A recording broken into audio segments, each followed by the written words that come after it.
Benvenuti e ben ritrovati all'Almanacco. Oggi è venerdì 26 giugno 2026.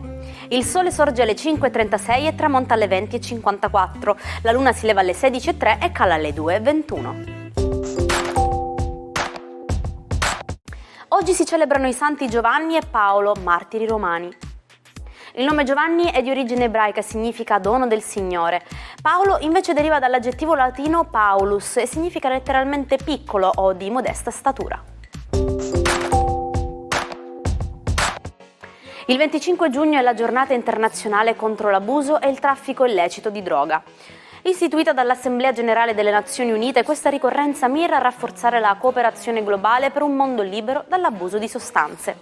Dal 1997 opera l'Ufficio delle Nazioni Unite contro la droga e il crimine, che assiste gli Stati membri con analisi, ricerca e progetti tecnici per combattere la criminalità organizzata ed il narcotraffico. Auguri a Paolo Maldini che festeggia oggi 58 anni.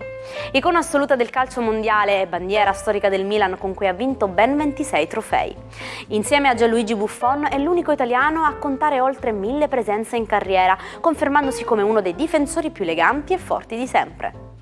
Compie oggi 76 anni Antonio Ricci. Autore geniale e padre di programmi cult come Drive-In, Ricci ha cambiato la televisione italiana nel 1988, inventando Striscia la notizia. Il suo telegiornale satirico continua ad essere un pilastro della comunicazione e della critica sociale del nostro paese. Sono 55 le candeline per Max Biaggi che oggi compie gli anni. Il corsaro del motociclismo, 4 volte campione del mondo nella classe 250, è stato protagonista di una delle rivalità più accese e spettacolari dello sport italiano con Valentino Rossi. Un pilota dal talento purissimo che ha segnato un'epoca sulle due ruote.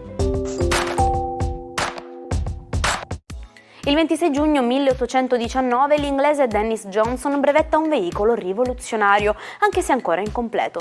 Sebbene i cinesi e persino Leonardo da Vinci avessero già abbozzato l'idea di un mezzo a 2 ruote, il brevetto di Johnson segna la nascita ufficiale della bicicletta moderna. Quel primo moderno chiamato Draisina non aveva ancora né pedali né freni. Sapevate che esiste un'isola che cambia nazionalità ogni 6 mesi? Si chiama Isola del Fagiani e si trova proprio nel mezzo del fiume Bidassoa, al confine tra Francia e Spagna. Invece di litigare per il possesso, i due paesi hanno stretto un accordo unico al mondo. Dal 1 febbraio al 31 luglio l'isola è ufficialmente territorio della Spagna. Dall'1 agosto al 31 gennaio l'isola passa sotto il controllo della Francia. Questo passaggio di consegna avviene dal 1659 e rende l'isola il condominio territoriale più antico e piccolo del mondo. È appena lunga, infatti, 200 metri. Nessuno ci abita ed è visitabile solo raramente proprio per mantenere questo equilibrio perfetto.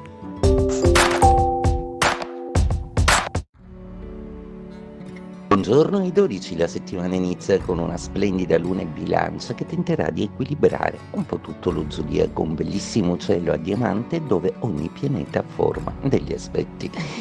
Ariete, per voi oggi è una giornata piena di connessioni e di ramificazioni.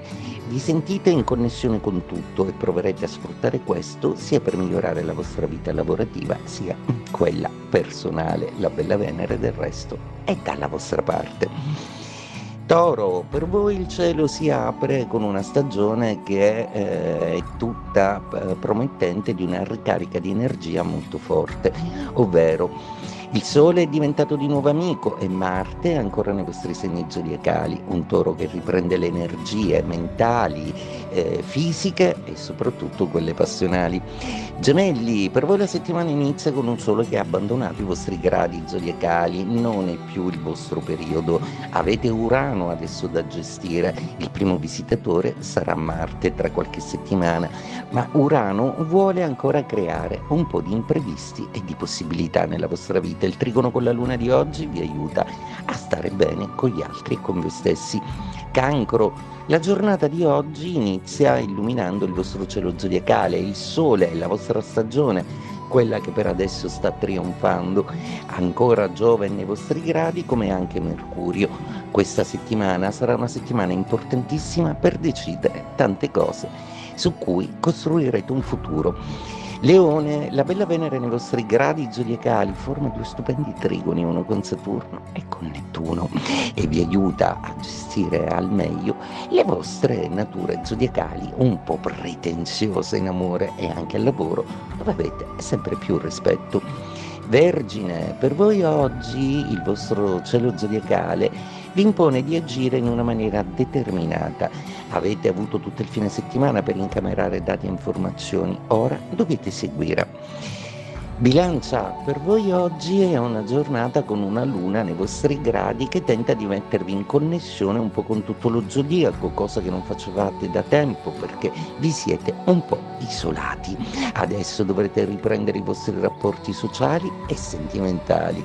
Scorpione, per voi oggi è una giornata con una luna che vi suggerisce un po' le battute. È una luna che vi porta delle sensazioni molto importanti e profonde, soprattutto con una Venere che tenta di farvi capire quali sono i rischi dell'amore.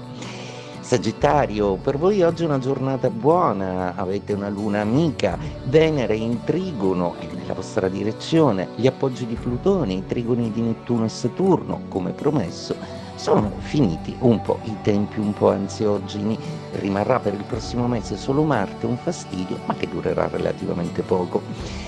Capricorno, per voi oggi è una giornata da luna in quadratura, qualcosa non vi quadra, eppure Saturno, il vostro pianeta, è molto ben messo in amore, del resto dialoga con Venere benissimo e riesce a trovare anche dei momenti molto importanti da vivere in intimità, tutto il resto oggi non conterà molto. Acquario, per voi oggi è una giornata in cui Plutone riesce a connettersi proprio con tutto lo zodiaco, dei giochi di rimando molto importanti, e Venere è l'unica che non riuscirete a convincere, proprio perché sta maturando per voi una storia d'amore che vi renderà felice. Pesci, per voi oggi è una giornata con una luna che smette di ansiarvi, è una luna che si sposta in bilancia, il cielo della Vergine sgombro, non avete nulla contro, è un meraviglioso trigono con il sole d'acqua, fa trionfare la natura dei vostri segni zodiacali. Il 26 giugno 1997 un piccolo libro con una copertina colorata arrivava nelle librerie inglesi dopo essere stato rifiutato da ben 12 editori. Era Harry Potter e la pietra filosofale. J.K. Rowling, allora autrice sconosciuta, ricevette un acconto di sole 2.500 sterline. Non sapeva che quel ragazzino con gli occhiali sarebbe diventato un fenomeno globale da 500 milioni di copie. In inglese si usa l'espressione "An Englishman's home is his castle", la casa di un inglese è il suo castello. In italiano abbiamo un detto speculare: a casa sua ognuno è re. Entrambi sottolineano la sacralità delle mura domestiche. All'interno della propria abitazione, infatti, ognuno stabilisce le proprie regole e nessuno ha il diritto di giudicare o interferire. Joseph Peladan, un personaggio eccentrico e magnetico della Parigi di fine Ottocento, fu critico d'arte ed esoterista. Fondò l'Ordine della Rosa Croce Cattolica, attirando artisti dal calibro di Gauguin e Mallarmé. Il suo stile decadente influenzò profondamente persino Gabriele D'Annunzio. Senza le sue visioni mistiche fuori dagli schemi, probabilmente movimenti come il surrealismo non avrebbero mai avuto la stessa forza creativa. E ci salutiamo con la nostra affezionatissima frase del giorno. Sono contrario ai rapporti prima del matrimonio perché fanno arrivare tardi alla cerimonia. E con l'augurio di non arrivare tardi ai vostri appuntamenti odierni, io vi ringrazio per essere stati con me anche oggi. Vi aspetto domani puntuali come sempre con una nuova pagina del nostro almanacco. Una buona giornata e buon fine settimana dalla vostra Jaire.